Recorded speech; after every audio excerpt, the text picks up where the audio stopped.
পিএসসির polytechnic লেকচারারের vacancy নিয়ে update আছে। শুধুমাত্র সিভিল ইঞ্জিনিয়ারিং নয়, মেকানিক্যাল, ইলেকট্রিক্যাল ইঞ্জিনিয়ারিং এবং অন্যান্য যে সমস্ত স্ট্রিমের জন্য পিএসসি পলিটেকনিক লেকচারার এই পরীক্ষাটি হয় তাদের জন্য একটা আপডেট আছে। তো স্টে টিউনড, শেষ পর্যন্ত ভিডিওটা দেখতে থাকো। আমার কয়েকটা অন্য কথা বলার আছে রিগার্ডিং দ্য কোর্সেস, যে কোর্সগুলো চলছে এই মুহূর্তে, GATE, assistant engineer, junior engineer. আসলে অন্যান্য ভিডিও করার খুব একটা সময় করে উঠতে পারছি না, আমি খুব সংক্ষেপে কয়েকটা পয়েন্ট একটু জাস্ট নোট করিয়ে যাব, তারপরে আমি আমার মেন পয়েন্টে ফিরবো। তো গেট এই পরীক্ষাটা, মানে গেট সিভিল ইঞ্জিনিয়ারিং 2026, তার যে কোর্স এটা অফিসিয়ালি অ্যানাউন্সড হয়ে গেছে এবং 2 মার্চ থেকে এটা অফিসিয়ালি এই কোর্সটা স্টার্ট হলো। গেটের অ্যাকচুয়ালি এটাই হচ্ছে গেটিটের প্রাইম ব্যাচ। গেটিটের নামটাও এখান থেকে এসছে, গেট থেকেই এসছে। তো এই 2026 এইটা এখনো পর্যন্ত গেটিটের যে গত 9 বছর এরকম একটা সময় জুড়ে যে জার্নি গেট পরীক্ষাটার ধরে, তো তার মধ্যে সবচেয়ে অর্গানাইজড অবস্থাতে আছে এই মুহূর্তে, যেহেতু গেটিটের ওয়েবসাইট এবং অ্যাপ ধরে একটা ম্যাসিভ আপগ্রেডেশন এর মধ্যে হয়েছে, রিসেন্টলি হয়েছে, সেটা অ্যাসিস্ট্যান্ট ইঞ্জিনিয়ার এই পরীক্ষাটার সময়ে।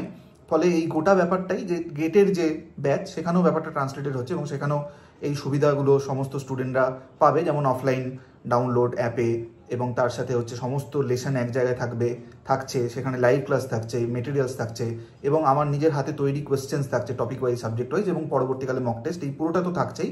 তাছাড়াও 2026-এ আমি স্পেশালি যে জায়গাটাতে একটু বেশি ফোকাস করতে চাইবো, অন্যান্য বছরও এগুলো ফোকাসে থাকে, এবার আরও একটু বেশি করে ফোকাস রাখবো।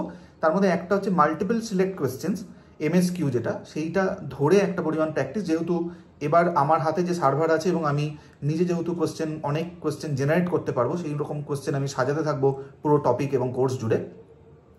আর নিউমেরিক্যাল প্রবলেম সলভিং, এটা একটা স্কিল, এই স্কিলটা হাতে ধরে শিখতে হয় এবং এটার একটা প্র্যাকটিসটাও খুব ইম্পর্টেন্ট একটা আসপেক্ট। সো গেটের যে ডেডিকেটেড লাইভ ক্লাস যেগুলো থাকছে along with the recorded lessons, সেইখানে আমি চেষ্টা করব এইখানে এই স্কিলটা ডেভেলপ করতে, সাহায্য করতে স্টুডেন্টদের। তো এইটা হচ্ছে গেট রিলেটেড যেটা বলার। অ্যাসিস্ট্যান্ট ইঞ্জিনিয়ার এর যে কোর্স, যেটা নাম আমি অ্যাসিস্ট্যান্ট ইঞ্জিনিয়ার দিয়েছি, যদিও এই কোর্সটা বেসিক্যালি অ্যাসিস্ট্যান্ট ইঞ্জিনিয়ার এবং লেকচারারের একটা কম্বাইন্ড কোর্স, বোঝাই যাচ্ছে যে যেহেতু এই দুটো পরীক্ষা একদম খুব সিমিলার একটা ধাঁচের পরীক্ষা, হয়তো কোশ্চেনের আন্ডারস্ট্যান্ডিংয়ে কিছু হয়তো স্লাইড চেঞ্জ হতে পারে, কিন্তু মেজর যে পড়াশোনাটা মূলত সেম। যেহেতু অ্যাসিস্ট্যান্ট ইঞ্জিনিয়ার পরীক্ষাটা ধরে আমরা শুরু করেছি, তাই জন্য আমি কোর্সটার নাম রেখেছি অ্যাসিস্ট্যান্ট ইঞ্জিনিয়ার। অ্যাকচুয়ালি লেকচারারের যখন নোটিফিকেশন বেরোবে, আমরা যখন লেকচারারের পড়াশোনা করবো, অ্যাকচুয়ালি এটাই ট্রান্সফার্ড হবে, তখন এইটাই কন্টিনিউ হবে বলা যেতে পারে। এবং সেক্ষেত্রে আমি লেকচারের ক্ষেত্রে আরও অ্যাডিশনাল লেকচারারের যে প্রিভিয়াস ইয়ার কোশ্চেন বা আমার কাছে আরও যা খবর আসবে সেগুলো ধরে আমি কোশ্চেনগুলো সেট করতে থাকবো। জুনিয়র ইঞ্জিনিয়ারের ব্যাচ আমাদের চলছে, যেখানে এসএসসি যেই আরআরবি যেইও একটা প্রাইম ফোকাসে থাকছে, তাছাড়া পিএসসি এবং নির্মাণ সহায়ক, তার সাথে কেএমডিএ বা অন্যান্য যে জুনিয়র ইঞ্জিনিয়ারের একটা লম্বা লিস্ট আছে, এরপরে পরীক্ষা আসতে চলেছে, সেইগুলো ধরেও আমাদের ব্যাচ চলছে। প্রতিটা অরিজিনাল যে কোর্স, সেই প্রতিটা অরিজিনাল কেউ যদি গ্রুপে এই ডেসক্রিপশনে দেওয়া ওয়েবসাইটে আমাদের যে অ্যাড্রেস, সেখানে যদি যায়, তাহলে দেখবে যে প্রতিটা অরিজিনাল যে কোর্স, তার সাথে সাথে আমরা একটা করে ডেমো কোর্সও রেখেছি, যাতে করে স্টুডেন্টরা বুঝতে পারে যে এক্স্যাক্টলি কী চলছে এখানে। তো রিগার্ডিং দ্য মেন পয়েন্ট, সেটা হচ্ছে যে পিএসসির যে পলিটেকনিক লেকচারার, তার যে ভ্যাকেন্সি নিয়ে আপডেট, এটা হচ্ছে সিভিল ইঞ্জিনিয়ারিংয়ের জন্য 90-এর কাছাকাছি, এক্স্যাক্ট ফিগারটা আমি বলছি না, 12 আছে বলেই বলছি না, কিন্তু অ্যারাউন্ড 90 এরকম একটা ভ্যাকেন্সি, সেটা হচ্ছে for civil engineering. Mechanical, electrical ইঞ্জিনিয়ারিংয়ের ভ্যাকেন্সি কিন্তু 100 এই লেভেলে থাকছে, এবং ওভারঅল 500+ একটা ভ্যাকেন্সি এই মুহূর্তে কিন্তু ফিনান্সের কাছে গেছে ফর অ্যাপ্রুভাল।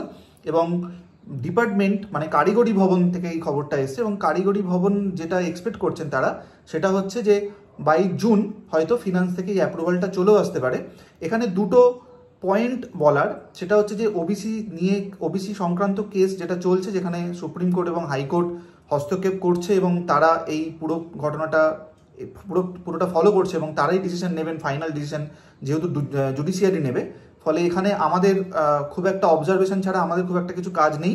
তারপরেও যেটা বলার, সেটা হচ্ছে যে ডিপার্টমেন্টগুলি যেগুলি, এর আগেও আমরা এটা নিয়ে কথা বলেছি, যে ভ্যাকেন্সি তৈরি করা বা সেইগুলো রোস্টার তৈরি করা ইত্যাদির যে পুরো কর্মকাণ্ড, যদিও ওবিসি কেস চলছে, এর মধ্যে হয়তো নতুন করে কোনো নোটিফিকেশন নাও বেরোতে পারে, বা যে পরীক্ষাগুলোর নোটিফিকেশন বেরিয়ে আছে বা অন্যান্য বেশ কিছু জায়গায় কিছু স্থগিতাদেশ থাকতে পারে, কিন্তু ডিপার্টমেন্টগুলি ইনক্লুডিং কারিগরি ভবন এবং তার সাথে পিএসসি প্রচণ্ড প্রম্পট কাজ করছে, যেটা আমরা গত কয়েক মাস ধরে দেখছি, গত 1 বছর ধরেই দেখছি স্পেশালি। এবং সেখানে কিন্তু ক্রমাগত এই কাজগুলো চলছে এবং ভ্যাকেন্সি যা আছে সেগুলোকে গোছ করে ফিনান্সে পাঠানো, ফিনান্স থেকে আসলে সেটাকে পিএসসিতে পাঠানো, এই গোটা কর্মকাণ্ড কিন্তু চলছে irrespective of the OBC case situation. কিন্তু অবশ্যই বোঝাই যাচ্ছে সেটা হচ্ছে যে ওবিসি কেস যতক্ষণ না রিজলভ হবে ততক্ষণ আমরা একদম ডাইরেক্ট যে মানে অরিজিনাল যে নোটিফিকেশন সেগুলো পাবো না, তাতে একটা দেরি হতে পারে। কিন্তু এখানে আরেকটা ইম্পর্টেন্ট ব্যাপার, যেটা ভ্যাকেন্সি নিয়ে, লেকচারারের ভ্যাকেন্সি নিয়ে, এটা একদম নতুন একটা খবর। এটাও খুব একটা এক্সপেকটেশনে ছিল না। সেটা হচ্ছে যে সিভিল ইঞ্জিনিয়ারিংয়ের যে ভ্যাকেন্সি লিস্টটা গেছে সেটা হচ্ছে 90 অ্যারাউন্ড আমি বললাম, কিন্তু এর পরবর্তীকালে মানে এর আগের জুনিয়র ইঞ্জিনিয়ার এবং অ্যাসিস্ট্যান্ট ইঞ্জিনিয়ার নিয়েও যে কথাগুলো হচ্ছিল যে 2টো জুনিয়র ইঞ্জিনিয়ার পরীক্ষা লাগবে, 2টো অ্যাসিস্ট্যান্ট ইঞ্জিনিয়ার পরীক্ষা লাগবে to clear out the required vacancies on all. লেকচারের ক্ষেত্রেও কিন্তু আমরা ঠিক সেই জায়গাটাই দেখতে পাচ্ছি এবং এটা কিন্তু কারিগরি ভবন থেকেই যেটা জানা গেছে যে যদিও এই পার্টিকুলার যেটা গেছে ফিনান্সে সেখানে 90 সংখ্যাটা সিভিল ইঞ্জিনিয়ারিংয়ের জন্য, ওভারঅল 500, এরপরে ওনাদের কাছে আরেকটা ফাইল আছে, এটা ফাইল 1 গেছে, ফাইল 2 ওনাদের কাছে আছে, যেখানে কিন্তু সিভিল ইঞ্জিনিয়ারিং অলমোস্ট 120-120 কাছাকাছি একটা ভ্যাকেন্সি, এবং সেখানেও অন্যান্য সমস্ত যে স্ট্রিম যাদের লেকচারের পরীক্ষাতে হয় যে ডিসিপ্লিনগুলো, সিভিল মেকানিক্যাল মানে মেকানিক্যাল ইলেকট্রিক্যাল এবং অন্যান্য স্ট্রিম, কম্পিউটার সায়েন্স ইত্যাদি, তাদেরটাও ধরে কিন্তু আরেকটা 500 ভ্যাকেন্সি ওখানে থাকছে। এবার আবারও সেই একই কথা যে এতটাই যদি ভ্যাকেন্সি থাকে তাহলে পুরোটা একসাথে পাঠানো হচ্ছে না কেন? এটা খুব প্র্যাকটিক্যাল একটা ব্যাপারও। সেটা হচ্ছে যে যেহেতু এই লেকচারার যে পোস্টটি সবাই অনেকেই হয়তো জানে বা অনেকে জানে না, সেটা জেনে নাও যে অ্যাসিস্ট্যান্ট ইঞ্জিনিয়ার এবং লেকচারার যদিও বা তাদের যে বেসিক পে সেটা সেম থাকে, কিন্তু তাদের যে গ্রেড পে, একাডেমিক গ্রেড পের একটা ব্যাপার, এখন এক্স্যাক্টলি পেমেন্ট প্যাটার্ন বা পেমেন্ট স্ট্রাকচার কী অবস্থাতে আছে সেটা আমি খুব ডিটেলে আমি ফলো করিনি, কিন্তু লেকচারের ক্ষেত্রে যেটা খুব প্রমিনেন্টলি বলা যায় সেটা হচ্ছে যে লেকচারারের ক্ষেত্রে যে স্যালারি স্কেল সেটা কিন্তু বেশি থাকে। এটা যে কোনো ক্ষেত্রেই, মানে এটা যে কোনো অ্যাসিস্ট্যান্ট ইঞ্জিনিয়ার এবং যদি কেউ বলে অ্যাসিস্ট্যান্ট প্রফেসর, তাহলে সেখানে অ্যাসিস্ট্যান্ট প্রফেসরের ক্ষেত্রে একাডেমিক গ্রেড পে বলে একটা জিনিস থাকে যেটা একটু বেশি থাকে। ওকে, আগেকার দিনে আমি যদি একটা রাফ এস্টিমেট দিই, আগের কিছু বছর আগে পর্যন্ত যেটা চলতো সেটা হচ্ছে যে অ্যাসিস্ট্যান্ট ইঞ্জিনিয়ারের জন্য যদি গ্রেড পে হয় 5400 টাকা, তাহলে একাডেমিক গ্রেড পে হচ্ছে 6000, আর লেভেল 2 হয়ে গেলে 7000, এরকম টাইপের একটা ডিফারেন্স থাকে। ফলে এমনি স্যালারিটা খানিকটা বেশি থাকে। এবং এটা মাথায় রেখো যে লেকচারারের ক্ষেত্রে যারা মাস্টার্স করা থাকে, যাদের মাস্টার্স থাকে তাদের জন্য 2টো ইনক্রিমেন্ট, এবং যাদের পিএইচডি থাকে তাদের জন্য 5টা ইনক্রিমেন্ট। আমার কাছে যতদূর খবর, আমি যতদূর জানতাম আর কি, এইটার জন্য কিন্তু অনেকটা স্যালারি স্কেল বেশি হয়। ফলে 500খানা লেকচারার পোস্টের জন্য যখন কারিগরি ভবন মানে ডিপার্টমেন্ট যখন পাঠাচ্ছে ফিনান্সের কাছে, তখন কিন্তু তাদের মাথাতে রাখতে হয় এটা যে 500 জন মানে প্রায় কিছু না হলেও একটা 5 কোটি টাকার কাছাকাছি একটা বাজেট কিন্তু তারা ফিনান্সের কাছে পাঠাচ্ছে। ফলে এখানে যদি 500 জায়গায় ওটা 1000-1100 পাঠিয়ে দেওয়া হয়, তাহলে যেটা হবে সেটা হচ্ছে যে ফিনান্স অ্যাপ্রুভালের জায়গা থেকে ফিনান্স হয়তো অ্যাপ্রুভ করবে না, পুরোটাই একসাথে যদি বাতিল করে দেয় তাহলে ব্যাপারটা মুশকিল। ফলে খুব রিজনেবল একটা ডিসিশন নিতে হয় যে কেটে কেটে ব্যাপারটাকে পাঠানো। ফলে ফাইল 1 এই মুহূর্তে ফিনান্সের কাছে গেছে, ফাইল 1 যদি পাস হয়ে চলে আসে, যেটা ওনারা এক্সপেক্ট করছেন জুনের মধ্যে, তখন ওরা পিএসসিকে পাঠিয়ে দেবেন, এবং তারপরে ওরা যেটা ফাইল 2 রেডি করা আছে সেটা তারপরে আবার ফিনান্সের কাছে যাবে। ব্যাপারটা এইভাবে চলবে। সো ওবিসি কেস যখনই রিজলভ হোক, যখন থেকেই আমাদের কাছে পরীক্ষাগুলো আসা শুরু হোক, তখন থেকে কিন্তু পরপর পাইপলাইনে অনেকগুলো পরীক্ষা তার মানে জুড়ে গেল। খেয়াল করো, অ্যাসিস্ট্যান্ট ইঞ্জিনিয়ার 2টো পরীক্ষা, লেকচারারের 2টো পরীক্ষা, এরপরে আরেকটা জুনিয়র ইঞ্জিনিয়ার পরীক্ষা হবে। এটা শুধু পিএসসি বললাম, এর সাথে কেএমডিএ এর ক্ষেত্রেও আমি যেটা বলেছিলাম শুধুমাত্র সিভিল 150টাই অ্যাসিস্ট্যান্ট ইঞ্জিনিয়ার, 300টা জুনিয়র ইঞ্জিনিয়ার।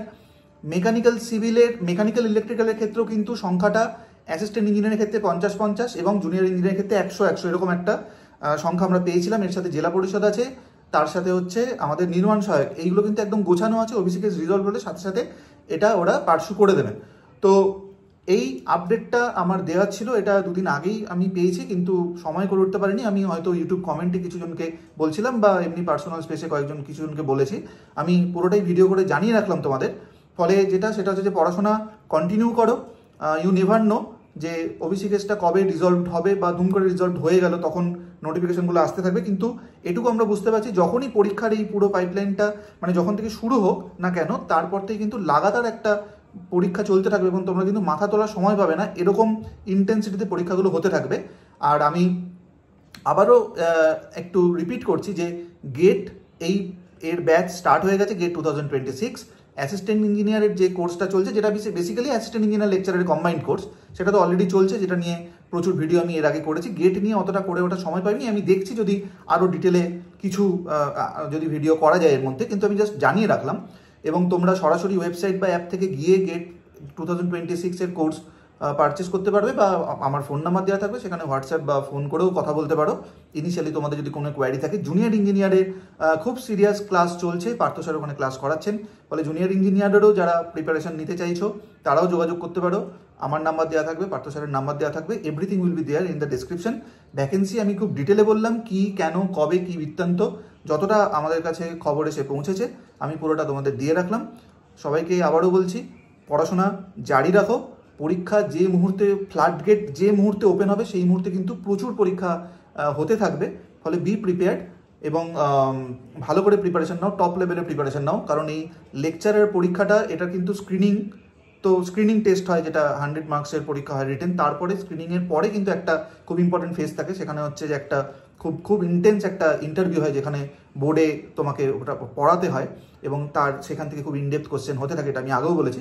পরে আফটার নোটিফিকেশন বা যখন থেকে আমরা এই পলিটেকনিক লেকচারের নোটিফিকেশন পাবো, সেটা ইন্ডিকেটিভ হোক বা যাই হোক, তারপর থেকে আমি আরও হয়তো কিছু ভিডিও করব। আমি চেষ্টা করব যতটা পারা যায় স্টুডেন্টের হেল্প করতে, সেরকম কিছু প্ল্যান নিয়ে আসতে, কিছু কোর্স নিয়ে আসতে, প্রোগ্রাম নিয়ে আসতে। তো আজকে আপাতত এই পর্যন্তই ভিডিও। সবাই ভালো থেকো, সুস্থ থেকো, ভালো করে পড়াশোনা করো, প্রিপেয়ার্ড থাকো। সবাইকে ধন্যবাদ।